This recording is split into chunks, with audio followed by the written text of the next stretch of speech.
Ramsés II. Então, o que é um templo memorial? O que é um Lembra que a templo gente falou memorial? para vocês que os faraós antigos, né, do reino antigo que executou as pirâmides, eles eram sepultados na própria pirâmide. Aí eles tinham dois templos: o templo do vale, que é onde era feita a mobilização, e o templo memorial, que era um templo que ficava mais em cima, bem na base ali das pirâmides, que era para preservar a memória deles. Então, a gente está aqui, né, no Vale dos Reis, a gente está aqui em Tebas Oeste, né? Atrás da gente ali está o Vale dos Reis, e se vocês olharem para trás, olhem ali, vocês vão ver a parte mais alta da montanha. Né? Tá vendo aquele pico ali? Aquele pico chama-se Curna.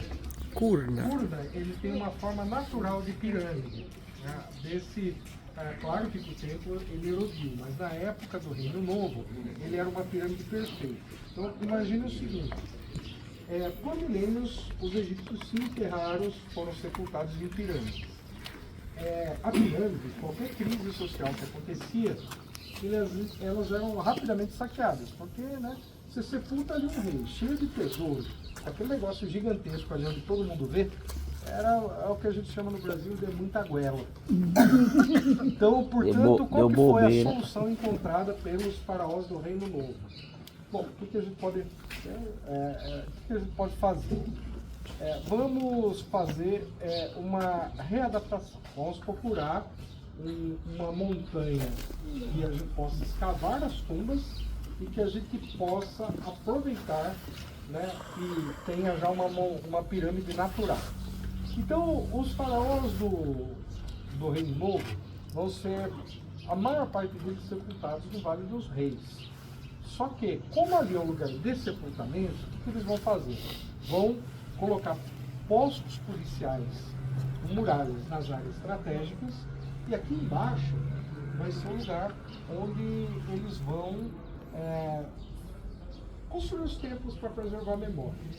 Então, ou seja, a população, em geral, ela fica do outro lado do rio, ali perto de Karnak, perto de Luxor, que é Tebas Leste, né, que é Tebas Oriental. Aqui é Tebas Ocidental ou Tebas Oeste. E aqui, o que é muito importante da gente entender? Esses templos aqui, eles tinham várias funções sociais. Primeiro, não só de preservar a memória de um rei importante, mas isso aqui era uma espécie de banco. Banco? Sim, banco. Por quê? Porque aqui se guardavam os grãos.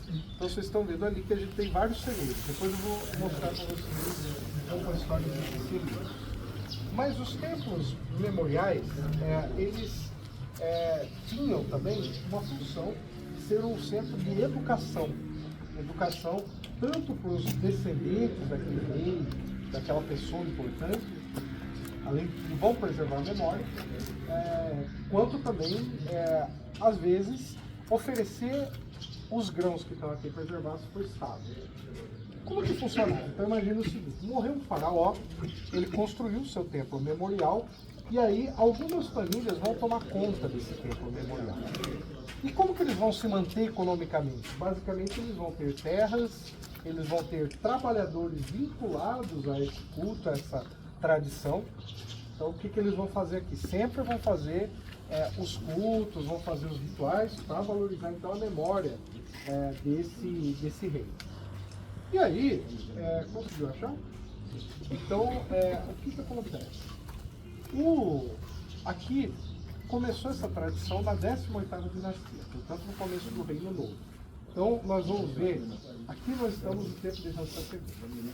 Ali do lado nós temos o templo de Amenhotep II. E nós temos ali para frente o templo de Sita, que é o Tutankhamon da 19ª dinastia.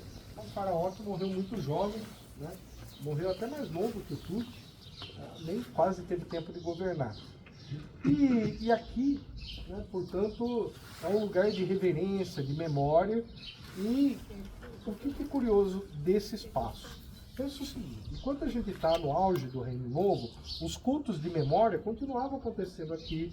Os trabalhadores que produziam os bens agrícolas aqui continuavam enchendo os celeiros, fazendo os rituais, fazendo as oferendas, contando a Batalha de Kadesh, contando os grandes feitos de Ramsés. como dos outros reis, tá? Cada um vai ter a sua própria forma de preservar a memória. Mas o que é mais curioso daqui? Aqui nós temos alguns documentos históricos que a gente vai mostrar para vocês como a lista de reis. Aqui nós temos uma primeira lista de reis. Aqui nós temos uma segunda, mas eu quero convidar vocês para ver esta terceira lista de reis que está aqui. Opa! Bom legal!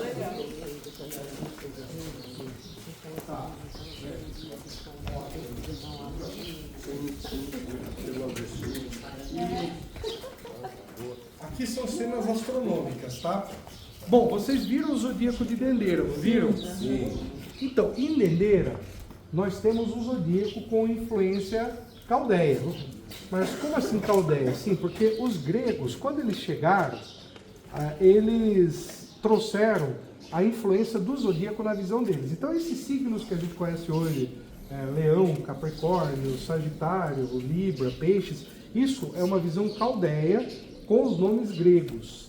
Ali no templo de Dendeira, você tem esse zodíaco com os nomes gregos, com os nomes já adaptados, porém já egipcianizados. Então eram os nomes gregos que os egípcios colocaram nomes egípcios no lugar. Mas aqui, o zodíaco dessa época, ele não é o mesmo zodíaco, é um zodíaco 100% egípcio. Vocês podem ver aqui.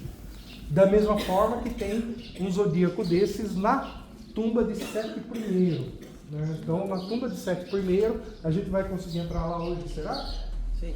Tá. Então, ótimo. Na tumba de Sete I, vocês vão ver, portanto, um outro zodíaco. Mas depois deixa isso para o Vale dos Reis.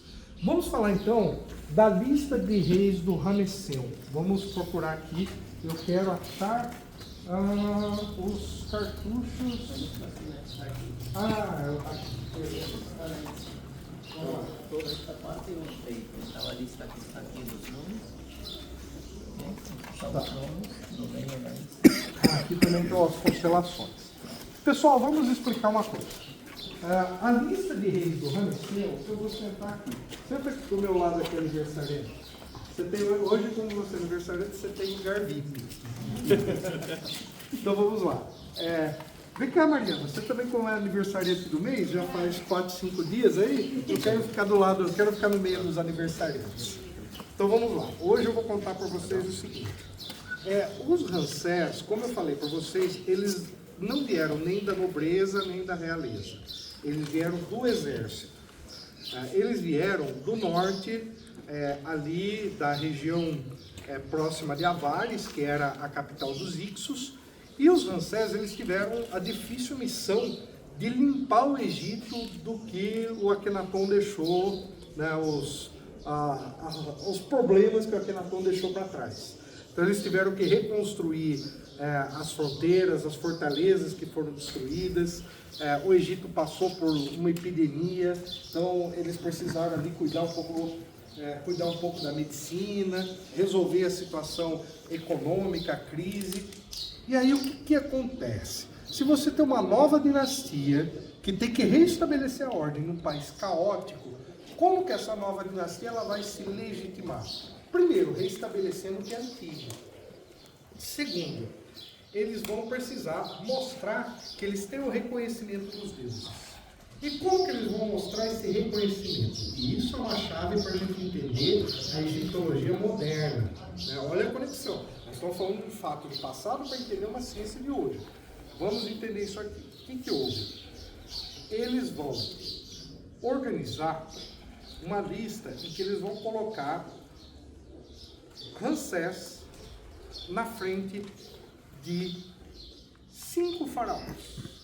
Aí eu vou perguntar para vocês. O primeiro faraó, eu vou dar uma dica. Menes. Quem foi Menes? O primeiro faraó. O segundo faraó que ele vai colocar na lista. Quem daqui chuta? Não. Não. Joseph? A gente pode dizer que Menes, ele fundou a primeira dinastia, portanto o reino antigo. Quem fundou o reino médio? Eita, nós. Mentorhotep. Ponto para? Ponto para Anubis. 52, hein? Mentorhotep II. Tá, olha só. E aí nós vamos ter o segundo período intermediário, toda aquela crise dos Ixos, e aí vem um faraó que reunifica o Egito. Quem que é ele?